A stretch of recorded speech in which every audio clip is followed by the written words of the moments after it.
வைகோ ஒரு காலத்தில் ஒரு பெரிய லட்சியவாதியாக இருந்தார். ஒரு திமுக கழகத்தில் வந்து கலைஞர் குடும்பத்தை தாண்டி ஒரு தலைவர் உருவாகிறாருங்கிற நம்பிக்கை உருவாக்குனது வைகோ தான். இன்னைக்கு அவர் போகிற போக்கு பார்த்தாக்க அந்த வயசு கோளாறா என்னன்னு புரியல, எங்கே இருப்பாருன்னே தெரியல. பெரிதாக வந்திருக்க வேண்டிய ஒருத்தர் வராமையே போனது வைகோவா தான். இந்த அளவுக்கு ஒரு பெரிய புரட்சியை பண்ணவர். அப்புறம் எங்கே விழுந்தாரு, எங்கே போனார், என்ன ஆனாரு தெரியல. என்னென்னவோ ஆனார். இப்போ இன்னைக்கு என்னவா இருக்காருன்னு ஒரு தெரியும். கலைஞருக்கு சமமாக அவருடைய படங்கள் வந்து திமுக விளம்பரங்கள் எல்லாம் அந்த அளவுக்கு பெருசாக வந்தார். அதனால் அவர் மேலே ஒரு நான் தான் சொல்கிறேன், எப்படி ஈபிகே சம்பத்தை மேலே ஒரு பெரிய நம்பிக்கை வச்சு ஒன்றுமே இல்லாமல் காலி ஆனாரோ, அதுக்கு அடுத்தபடி அதே வழியில் போய் காணாம போனவர் வைகோ. திருமாவளவன் பேசும்போது இன்னொரு விஷயத்தை வந்து சொல்லியிருக்காரு. வட மாநிலங்களில் பிறந்து இந்திய தாய்மொழியாக கொண்டிருந்தால் பிரதமர் ஆயிருக்கலாம். எந்த நாட்டுக்கு? தமிழ்நாட்டுக்கு இருக்கிற விசேஷமே என்னன்னா, இந்திய நாட்டினுடைய வரைபடத்தில் இருக்குதே ஒழிய ஒன்றிய அரசோட நம்ம ஒத்து போடுறதே கிடையாது. அதுதானே தமிழ்நாட்டுக்கு இருக்கிற ஒரு தனி விசேஷம். இப்போ இவர் திருமாவளவன் வந்து இந்தியாவின் பிரதமர் ஆயிருக்கலாம் அப்படிங்கிற மாதிரி ஒரு வார்த்தை சொல்றாரு. ஆனா இவர் ராஜ்மோகன் வந்து ஒரு ஸ்டெப் மேல போய் அமெரிக்கா ஜனாதிபதி ஆயிருக்கலாம். போலாம செவ்வாய் கிரகத்துக்கு ராஜா ஆயிருக்கலாம். கனவுகள் தானாங்க, என்ன தப்பு? அந்த ஆளுமை மிக்க தலைவர். இங்கிலாந்து எங்க இருக்குன்னு தெரியுமா ராஜ்மோகனுக்கு? ஒரு திமுக காரன் கூட தாவேக்காக வரல. அவ்வளவு உறுதியா நிக்கிறாங்க. ஏன்னா திமுகங்கிறது வந்து ஒரு சமூக நீதிக்காகவும் பல லட்சியங்களுக்காக உருவாக்கப்பட்ட ஒரு இது. அதெல்லாம் அரசியலுக்கு ஒரு பங்கு, அவ்வளவுதான். திமுக விட்டுட்டு உங்களால பேச முடியலையே. எத்தனையோ கட்சிகள் வந்துருச்சு. இன்னைக்கு ஒரு யார் இந்த விஜய்ங்கிற ஒரு ஆசாமி எங்க இருந்தோ வந்து குதிச்சு வந்து முதலமைச்சர் உட்காந்து சுட்டிக்கிட்டு மெரிபா பன்னீர் soda. I trust Meripa. Aachi Masala. எந்த சமையலும் ருசி தேடும் ரகசியம். 20 ரூபாய். ரிஃப்ளெக்ட் நேயர்களுக்கு வணக்கம். இன்று நம்மோடு நேர்காணல் மருத்துவர் காந்தராஜ் ஐயா நம்மோடு இணைகிறார். ஐயா வணக்கம். நேற்றைக்கு டெல்லியில் வைகோயின் பார்லிமெண்ட் அப்படிங்கிற ஒரு புத்தகம் வந்து வெளியிட்டிருக்காங்க. வைகோவின் பாராளுமன்ற உரைகளை தொகுத்து இந்த புத்தகம் வெளியிடப்பட்டிருக்கு. இந்த புத்தகம் வெளியீட்டுள்ளாவில் பல அரசியல் கட்சி தலைவர்களை, பல அரசியல் கட்சிகளை சேர்ந்தவர்கள் அதில் வந்து கலந்துக்கிட்டு பல விதமான கருத்துக்களை வந்து சொல்லியிருக்காங்க. அவருடைய கருத்துக்களுக்கு அப்பாற்பட்டு வைகோயின் பார்லிமெண்ட் அவருடைய உரை அப்படின்னு சொல்லியாச்சுன்னா உங்களுடைய பார்வையில் அது எப்படி பார்க்க? வைகோ ஒரு காலத்தில் ஒரு பெரிய லட்சியவாதியாக இருந்தார். நாங்கள்லாம் பார்த்து வியக்கிற அளவுக்கு அவர் இருந்தார். சொல்லப்போனால் ஒரு திமுக கழகத்தில் வந்து கலைஞர் குடும்பத்தை தாண்டி ஒரு தலைவர் உருவாகிறாருங்கிற நம்பிக்கை உருவாக்குனது வைகோ தான். அது அவருக்கு பின்னாடி ஒரு பெரிய பட்டாளமே போச்சு. அதை நம்பி தான் அவர் வந்து ஒரு விலகியே வெளியே போனார், எல்லாம் பண்ணார். அப்புறம் என்ன ஆனாருன்னு தெரியல. இன்றைக்கி அவர் போகிற போக்கு பார்த்தாக்க அந்த வயசு கோளாறா என்னன்னு புரியல, எங்கே இருப்பாருன்னே தெரியல. ஈபிகே சம்பத்துக்கு அடுத்தா போல் பெரிதாக வந்திருக்க வேண்டிய ஒருத்தர் வராமையே போனது வைகோவா தான். சம்பத்து மேலே எவ்வளோ நம்பிக்கை வச்சுருந்தோம். பெரியாரையே ஏற்றுக்கிட்டு அண்ணா கூட வந்து பெரிய புரட்சிகரமாக இருக்கக்கூடிய ஆளுன்னு சம்பத்தை இது பண்ணும்போது தமிழ் தேசிய கட்சின்னு சொல்லி ஹிந்தி வாழ்கன்னு போனார். அன்னையோடு அவர் கதை முடிஞ்சு போச்சு. அதுக்கு அடுத்தாப்படி பெரிதாக எதிர்பார்க்கப்பட்டு பெரிய ஏமாற்றத்தை கொடுத்தவர் வந்து வைகோ. இன்றைக்கி அவர் எங்கே இருக்கார், என்ன ஏது ஒன்றுமே புரியல. எந்த கட்சியில் இருக்கார், இப்போ எதில் இருக்கார்? கடைசியாக அந்த தம்பிக்கிட்ட போனார். யார் அவர் பேர் என்ன, முதலமைச்சராக இருக்கார். இப்போ தாவிக்காக அவர் பேர் என்ன? விஜய். அவர்கிட்ட இருக்காருன்னு கேள்விப்பட்டேன். அதுலேயே இருக்காரா இல்லை அதில் விட்டு போயிட்டார்? அதை விட்டு போயிட்டாரா? அவர்களுக்கு ஆதரவாக தான் இப்போ அதில் தான் இருக்கார். சரி, ஏதோ புக்கை வெளியிடுறாரு. பழைய ஞாபகங்கள், அந்த எப்படி தமிழை வந்து சோழர்கள் வெற்றி அடைஞ்சதையும் பல்லவர்கள் வெற்றி அடைஞ்சதையும் சொல்லி இதை ஜம்படிச்சுக்கிறோமோ. இன்னைக்கு இருக்கிற தமிழை என்ன கழிச்சான்னு எவனுக்குமே தெரியாது. அன்னைக்கு நேற்று இருந்த தமிழன் செஞ்ச அந்த புகழையே பேசிக்கிட்டு தான் உட்காந்துக்கிட்டு இருக்கிற முடிய இன்றைய தமிழன் என்ன செஞ்சுருக்கா? அந்த தமிழை மாதிரி தான் அவரும் இருக்கார். பழைய ஞாபகங்கள், அந்த காலத்தில் நான் இப்படியெல்லாம் பேசியிருக்கேன், என்னை சாதாரணமாக நினைக்காதீங்க, நானும் கொஞ்சம் ஒரு லட்சியவாதியாக தான் இருந்தேன்றதை நினைவுபடுத்துறதுக்கு அந்த புத்தகத்தை வெளியிட்டிருக்காரு. தலைவர்கள் வழக்கமாக அந்த மாதிரி புத்தகங்களுக்கெல்லாம் இது பண்ணாக்கா கூப்பிட்டு பாராட்டி பேசிட்டு போகிறது வழக்கம். அது பாடி பரிசல் பெறுவது, அந்த நிகழ்ச்சிகளை என்ன சொல்லுமோ அதை சொல்லியிருக்காங்க. அதெல்லாம் சிரிச்சு எடுத்துக்கொண்டு இப்போ திருமாவளவன் பேசும் அவர் என்ன சொல்லியிருக்காருன்னா, 80களில் அரசியல் ஆசை கொண்ட இளைஞர்களுக்கு ஒரு முன்மாதிரியா வந்து வைகோ இருந்தார் அப்படிங்கிற மாதிரி இருந்தார். அவருடைய அரசியல் வந்து எப்படி இருந்தது? அவர் அன்னைக்கு இருந்தபோது கலைஞருடைய குடும்பத்தை எழுத்துக்கிட்டு வெளியே வந்தார், பெரிய புரட்சி பண்ணார். இன்னும் சொல்ல போனாக்கா 20 மாநில செயலாளர்களோ மாவட்ட செயலாளர்களோ இன்னமும் இருந்தாங்க. அப்போது 15 பேருக்கு மேலே அவரோட போயிட்டாங்க. இன்னும் ஒரு 2 பேர் போயிருந்தாக்கா கலைஞருடைய தலைமை பதவி போயிருக்கும். அந்த அளவுக்கு ஒரு பெரிய புரட்சியை பண்ணவர் அவர். அப்புறம் எங்கே விழுந்தாரு, எங்கே போனார், என்ன ஆனாருன்னு தெரியல. என்னென்னவோ ஆனார். இப்போ இன்னைக்கு என்னவா இருக்காருன்னு கூட தெரியல. இந்த வைகோ பின்னாடி அவ்வளோ பெரிய கூட்டம் போறதுக்கு இது காரணமாக இருந்தது. அன்னைக்கு அவருக்கு இருந்த சொல்லாற்றல், ம்.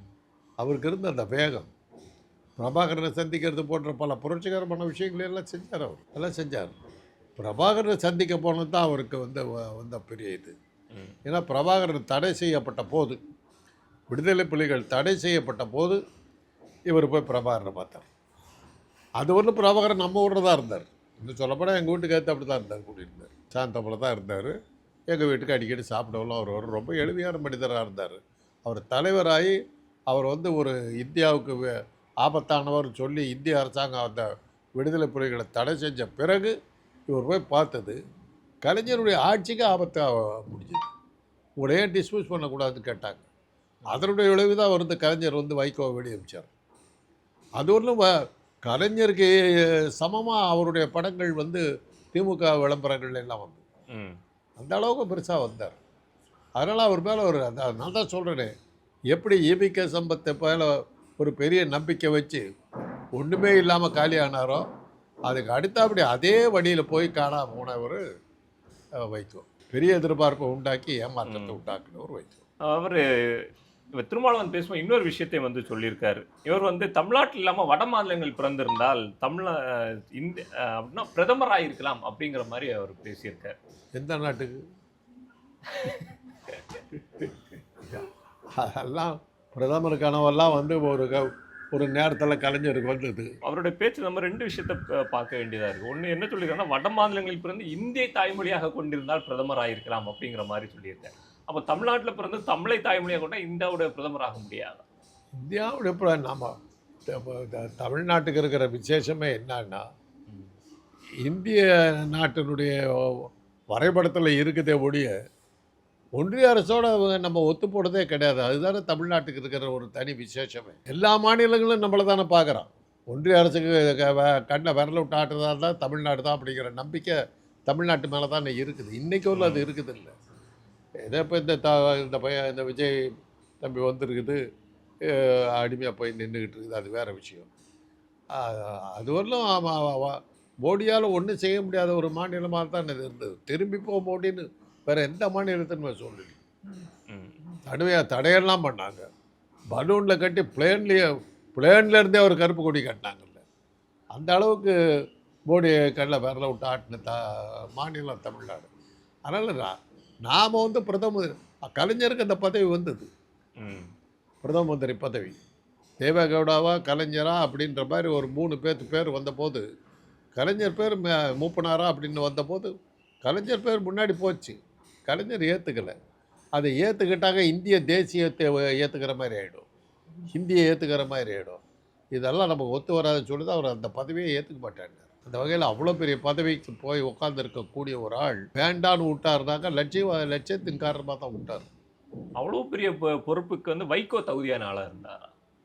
பொறுப்பை கொடுத்துட்டா தகுதித்தானா வந்துருங்க. அதெல்லாம் ஒரு பெரிய விஷயமே இல்லை. அதிகாரிகள் தாங்க ஆட்சி பண்ணுறான். நீங்கள் கையெழுத்து போடுறது தானே உங்களுக்கு வேலை. இப்போ எம்ஜிஆர் இருந்தார், என்ன ஆட்சி நடத்தினார் சொல்லுங்கள் பார்க்கலாம்.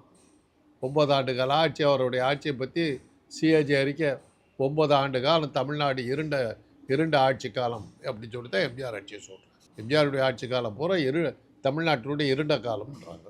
ஒரு வளர்ச்சி திட்டம் கிடையாது, ஒரு முன்னேற்ற திட்டங்கள் கிடையாது. ஒரு பொருளாதாரத்தை முன்னேற்றத்துக்காக, வேலை வாய்ப்பு உருவாக்குறதுக்காகவும் எந்த திட்டங்களுமே 9 வருஷத்தில் எம்ஜிஆர் போடலை. ஆனால் அவரை தான் திருப்பி தேர்ந்தெடுத்தார். அது மாதிரி தான் வைகோ, அது மாதிரி தான். ஏதோ ஒரு பல நம்பிக்கைகளை கொடுத்தாரு, அவர் சரி வரல. எம்ஜிஆர் இது மாதிரி தான் இருந்தார். அவருக்கு திட்டங்கள் தெரியாது. அவர் மனசில் இருந்தது பூரா கேரளா. உண்மையாக அதுதான் சொல்லணும். ஏன்னா எங்கள் அண்ணன் அவர்கிட்ட தொழில் அமைச்சராக இருந்தார், விவசாய அமைச்சராக இருந்தார், குடிநீர் வாரிய தலைவராக, அதுக்கும் அமைச்சராக 3 அமைச்சராக இருந்தார். அவரும் வி.வி. சாமிநாதன் தான் எம்ஜிஆருக்கு அடுத்தாப்படி மிக அதிகமான துறைகளை கையாண்டவர். எம்ஜிஆர் மந்திரி சபையில் தொழில் எங்கள் அண்ணன் தொழில் அமைச்சராக 5 வருஷம் இருந்ததிலும் ஒரே ஒரு தொழிற்சாலை தான் எம்ஜிஆர் காலத்தில் வேலூரில் இருக்கிற வெடிமருந்து தொழிற்சாலை. அதை தவிர வேறு எந்த தொழிற்சாலையும் வரல. வேலை வாய்ப்பை கொடுக்கல. அவர் படிப்பை கெடுத்தார். பள்ளிக்கூடத்துக்கு வந்து படிக்க வந்து இன்னும் அவனுக்கு சாப்பாடுன்னு வந்து இப்போ ஜஸ்டிஸ் பார்ட்டி கொண்டாங்க. அது நடுவில் நின்னதை திருப்பி அறிமுகப்படுத்தினது வந்து காமராஜர் பண்ணார். அப்போ வந்து இந்த சாப்பாட்டுக்கு ஆசைப்பட்டு வந்தவன் வந்து படித்தான். அந்த அதனால் படிப்பு வந்ததுனால அவன் ஒரு வாழ்க்கை தரத்தை உயர்த்தி நல்லபடியாக வாழணுங்கிற எண்ணம் அவனுக்கு இருந்தது. வாழ்க்கை தரம் உயரணுன்னாக்கா வேலை செஞ்சாகணுங்கிறது.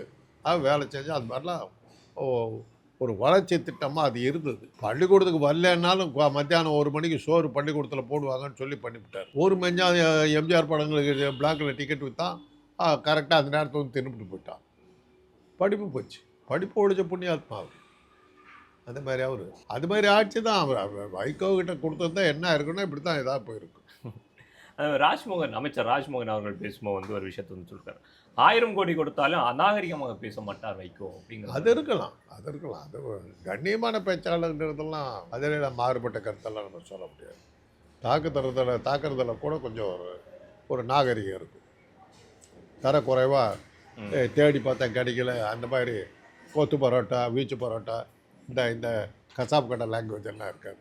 இப்போ இவர் திருமாவளவன் வந்து இந்தியாவின் பிரதமராக இருக்கலாம் அப்படிங்கிற மாதிரி ஒரு வார்த்தை சொல்றாரு. ஆனா இவர் ராஜ்மோகன் வந்து ஒரு ஸ்டெப் மேல போய் அமெரிக்கா ஜனாதிபதி ஆயிருக்கலாம். போலாமே, செவ்வாய் கிரகத்துக்கு இது ராஜா ஆயிருக்கலாமே. கனவுகள் தானாங்க, என்ன தப்பு இருக்கு சொல்லிட்டு. அந்த ஆளுமை மிக்க தலைவர். இங்கிலாந்து எங்க இருக்குன்னு தெரியுமா ராஜ்மோகனுக்கு? வைகோவின் ஆளுமை அந்த அளவுக்கு சிறப்பாக இருந்தது. அவன் இதெல்லாம் வந்து சும்மா ஒரு அவரை ஏற்றி விடுறது. புகழுக்கு ஆசைப்படுறான் ஒரு ஆளுன்னு தெரிஞ்சுன்னா இஷ்டத்துக்கு சொல்ல வேண்டியது தானே. பாடி பரிசல் பெறுற புலவர்களை பற்றி நீங்கள் கேள்விப்பட்டது இல்லையா? அவ்வளோதான். மன்னருக்கு இது பிடிக்குன்னு தெரிஞ்சாக்கா அதை தெனாலிராமன் படத்தில் காட்டுவாங்களே, மாமா மன்னா அப்படின்னா. அது மாதிரி பாடுனா காசு கொடுப்பான்னு தெரிஞ்சாக்கா பாடி பறித்து வாங்கிட்டு போகிற கூட்டம் இதெல்லாம். அதுக்காக அதெல்லாம் நம்ம வந்து பெருசாக எடுத்துக்க வேண்டியது. வைகோவின் பேர் வந்து பார்லிமெண்ட் குளிர்கால கூட்டத்தொடரையே வந்து வியர்க்க வைக்கும் அப்படிங்கிற மாதிரி ஒரு விஷயத்தை பேசியிருக்காங்க. வைகோவின் பேச்சுகளுக்கு அந்த அளவு வீரியம் இருந்தார். பாராளுமன்ற உரைகள் அப்படிங்கிற அவர் இருந்தார். பாராளுமன்ற உரைகள்லாம் வந்து சிலதெல்லாம் வந்து அப்படியே பேசும்போது அண்ணாவுக்கு அடுத்தா அப்படி பிரமாதமாக பேசுகிற ஆடுங்கிற அளவுக்கு அவருக்கு பேரெல்லாம் கிடைச்சிது. நான் அவனுடைய ராஜ்யசபை உரை தான் நேரு ஆட வச்சு. நேரு பிரதம மந்திரியாக இருக்கிற எங்கள் அண்ணன் இப்போ வந்து நாடாளுமன்ற உறுப்பினர். நேருக்கு ரொம்ப நெருக்கம். எங்கள் அண்ணனும் ஓவிய அழகை எங்கள் அண்ணன் செடியை 2 பேர்த்தையும் கூப்பிட்டு தலைவரை ஒரு தடவை என்னை கூப்பிட்டு வந்து சந்திக்க வைங்க. அண்ணா கிட்ட பேசுறதுக்கு அப்புறம் நேருடைய பல பார்வைகள் மாறிச்சு. ஏன் நாங்கள் வந்து தனி தமிழ்நாடு கேட்குறோம் அப்படிங்கிறதுக்கான காரணங்களை அண்ணா விளக்கும் போது தான் நேருக்கு பல விஷயங்கள் புரிஞ்சுது. அதுக்கு பிறகு தான் காங்கிரஸ் வந்து தெற்கும் வாழ்கிறதுன்னு போனாங்க. திமுகவுடைய இது 49ஆம் வருஷத்து ஸ்லோகமே அதுதான். வடக்கு வாழ்கிறது, தெற்கு தேய்கிறது. முந்திரி தொழிற்சாலை வடக்கே, உர தொழிற்சாலை வடக்கே, முந்திரி தொழிற்சாலை இல்லை தெற்கே. ரயில் என்ஜின்கள் செய்வது வடக்கே, ரயில் பெட்டிகள் செய்வது தெற்கேன்னாங்க.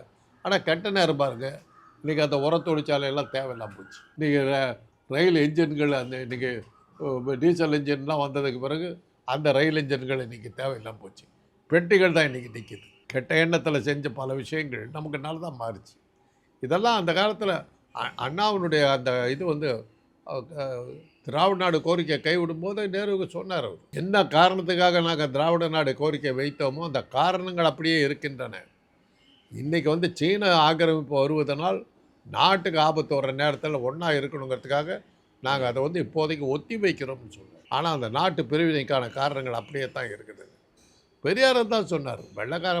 பிரிட்டிஷ்காரர்கள் சுதந்திரம் கொடுக்கும்போது நீ வெளியே போகிறப்பா, நீ ஓரளவுக்கு நேர்மையாக இருந்த, இந்த பானிபூரி விற்கிறவங்ககிட்ட எங்களை விட்டுட்டு போகாத, எங்களுக்கு ஆபத்து, எங்களை காப்பாற்று எங்களுக்கு. ஆனால் பெரியார் பண்ண தப்பு. அன்றைக்கி மவுண்ட் பேட்டன் கூப்பிட்டார். பாகிஸ்தான் பிரிவு இந்தியான்னு பிரிக்கும் போது திராவிட நாடு வேணுமான்னு வந்து பேசுங்கன்னார். பெரியார் போகல. அம்பேத்கருக்கு அதில் பெரிய கோபம் வந்து போய் நீ நாட்டை பிரிச்சுட்டு வந்திருந்தாக்க நமக்கு ஒரு நாடு கிடைச்சிருக்கும் இல்லைன்னார். போகாம விட்டார். பெரியார் பண்ண மிகப்பெரிய தப்பு. அன்றைக்கி போயிருந்தால் அன்றைக்கி நம்ம நாடு தனியாக பிரிஞ்சிருக்கும். காவேரி தண்ணி விட மாட்டேங்கிற கதையெல்லாம் இருந்திருக்காது. முல்லை பெரியார் டேமெல்லாம் இருந்திருக்கு. எல்லாம் நான் இன்டர்நேஷ்னல் வாட்டர்ஸ் ஆகிருக்கும், தொட முடியாது, அந்த மாதிரி ஆகிருக்கும். அது போனதுக்கு காரணம் அன்றைக்கி அந்த பெரியார் வந்து அந்த திராவிட நாடு கொடுக்குறேன்னு சொன்னபோது போகாமல் விட்டுருக்கு. ஓகே, வடக்கு வாழ்கிறதுக்கு தேய்கிறது அப்படிங்கிற ஒரு விஷயத்த சொன்னீங்க. இப்போ வடக்கே வந்து வைகோவுக்கு ஒரு மிகப்பெரிய பாராட்டுல நடக்கும். அதே மாதிரி தெற்கு, அதாவது இங்கே தமிழ்நாட்டில் வந்து அவருடைய கட்சியில் இருந்து அவருடைய தேர்தலில் நின்று போட்டியிட்ட சட்டமன்ற உறுப்பினர்கள் வந்து ஒரு குற்றச்சாட்டை வந்து வைகோ மேலே வச்சுருக்காங்க. பதவி விலக சொல்லி வற்புறுத்துகிறார் அப்படிங்கிற மாதிரி ஒரு விஷயத்த சொல்லியிருக்காங்க. திருப்பி மறுதேர்தலில் வந்து அமைச்சர் ஆகலாம் அப்படிங்கிற ஆசை வார்த்தைகள் சொல்கிறாரு. ஆனால் நாங்கள் திமுகவுக்கு துரோகம் பண்ண மாட்டோம் அப்படின்னு சொல்லி இந்த சட்டமன்ற உறுப்பினர்கள் வந்து சொல்கிறாங்க. நீங்கள் பார்த்தீங்கன்னா தாவேக்காவுக்கு பழனிசாமி கிட்ட இருந்த பல ஒரு பெரும்பான்மையான கூட்டம் ஒரு 80% மேலே பழனிசாமி கிட்ட இருந்த அந்த கட்சிக்காரர் பூரா அது தாவேக்காவுக்கு போயிட்டாங்க. காரணம் என்னன்னா, யார் அமித்ஷா கிட்ட நெருக்கமாக இருக்காங்களோ அவங்க கிட்ட போகிறது தான் அந்த கூட்டம். பழனிசாமி பின்னாடி இருந்த கூட்டம் பூரா அதுதான். என்ஃபோர்ஸ்மெண்ட் டைரக்டரேட்லேருந்து தப்பிக்கணும்னு நினச்சவங்க பூரா பழனிசாமி கிட்ட இருந்தான். அவங்கெல்லாம் இன்றைக்கி வந்து விஜய் வந்து பழனிசாமியோட சக்தி வாய்ந்தவரோட எல்லாம் அங்கே போயிட்டாங்க. இன்றைக்கி அது மாதிரி திமுகலேருந்து ஒருத்தர் போகலையே. அதனால தான் திமுக மேலே பல நடவடிக்கைகள் எடுக்கிறார். தேச விரோத செயல்கள் அது இதுன்னு சொல்லி கைது பண்ணுறதெல்லாம் என்னத்துக்காக? ஒரு திமுககாரன் கூட தாவேக்காவுக்கு வரல. அவ்வளோ உறுதியாக நிற்கிறாங்க. ஏன்னா திமுகங்கிறது வந்து ஒரு சமூக நீதிக்காகவும் பல லட்சியங்களுக்காக உருவாக்கப்பட்ட ஒரு இது. அதில் வந்து அரசியல் பதவிங்கிறது ஒரு அங்கம், அவ்வளோதான். அதையே தான் நான் ரொம்ப காலத்துக்கு பிறகு அதே வார்த்தைகளை வந்து திருமாவளவன்கிட்ட தான் கேட்டேன். எனக்கு பதவி முக்கியம் இல்லை. பதவியில் நான் ஏன் இருக்கிறேன்னாக்க, பதவியில் இருந்து வந்தால் தான் அதிகாரிகள் என்னை மதிக்கிறான். அதுக்காக 1-2 எம்எல்ஏ எம்பி இது பண்ணுறோம். அது கொடுக்கலன்னா கூட நான் என் கட்சியை நடத்திட்டு போவேன், என்னுடைய மக்களை ஏற்றிட்டு போவேன். அது மாதிரி பிற்படுத்தப்பட்ட மக்கள், பட்டியலினத்தவர்கள் அப்படின்னெல்லாம் சொல்லி சமூக நீதி கிடைக்காம அநீதி விளைஞ்சிக்கிட்டு இருந்ததை தடுக்கிறதுக்காக உருவான இயக்கம். அதெல்லாம் அரசியலுங்கிறது ஒரு பங்கு, அவ்வளோதான். கட்சி ஆரம்பித்து 49 ஆரம்பிச்சது ஒரு அண்ணா வந்து எலெக்ஷனில் நிற்கலையே. 52ஆம் வருஷம் தேர்தலில் நிற்கலையே. 57 தான் நின்னாங்க.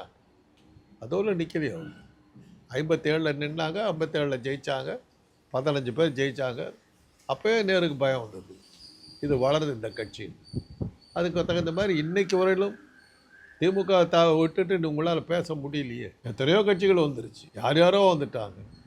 இன்றைக்கி ஒரு அந்த யார் அந்த விஜய்ங்கிற ஒரு ஆசாமி எங்கே இருந்தால் வந்து குதிச்சு வந்து முதலமைச்சர்னு உட்காந்துக்கிட்டு சுற்றிக்கிட்டு இருக்காரு. ஒன்றும் நிற்கலையே. இன்றைக்கி ஸ்டாலினை பற்றி பேச வேண்டியிருக்குது. இப்போ வைகோ வந்து அவர் பக்கம் போகிறதுக்கான காரணம் என்ன? வைகோ வந்து பாஜகவை பார்த்து பயப்படுறாரு. பாஜக அவருக்கு பொழப்பு ஓடல. ஜெயலலிதா வந்து ஜெயிலில் 1 வருஷம் போட்டுச்சு. வெளியில் வந்து தங்கையேன்னாரு. அவர் அப்படி தான் ஒவ்வொரு இதுலையும் பண்ணுறாரு. யார் தன்னை பெருசாக பாதிக்கிறாங்களோ அவங்க பின்னாடி போயிடுறாரு பயந்துக்கிட்டு. ஜெயலலிதா கூட போய் சேர்ந்த போதே அவருடைய இது ஏறத்தாழ அவருடைய லட்சியவாதிங்கிறதுலேருந்து வடிக்க கீழே விழுந்துட்டார், அன்றைக்கே விழுந்துட்டார். அப்போ தான் ஒரு கூட்டத்திலே கேட்டாங்களே, பொட்டி வாங்கிட்டாங்கன்னு என்னமோ பேசிக்கிட்டே இருந்தார். கூட்டத்தில் இந்த நீ எவ்வளோ வாங்கினேன்னு கேட்டாங்க, கூட்டத்திலே கேட்டாங்க, பொதுக்கூட்டத்தில். அப்போ தான் அவருக்கு புரிஞ்சுது மக்கள் நம்மளை இப்படி தான் பார்க்குறாங்க. மற்றபடி ஒரு பெரிய கிரேட் ஆரட்டர். திருவாசகம் இதெல்லாம் பற்றி பேசும்போது பிரமாதமாக பேசியிருக்காரு. அதெல்லாம் இருக்குது. சரி, ஓகே. சமகால அரசியல் குறித்து உங்களுடைய நேரத்தை செலவிட்டு எங்களுக்கு பல தகவல்களை எங்களுடன் பகிர்ந்தமைக்கு மிக்க நன்றி. மெரிபா பன்னீர் soda, I trust Meripa. Aachi Masala. எந்த சமையலும் ருசி தேடும் ரகசியம். 20 ரூபாய்.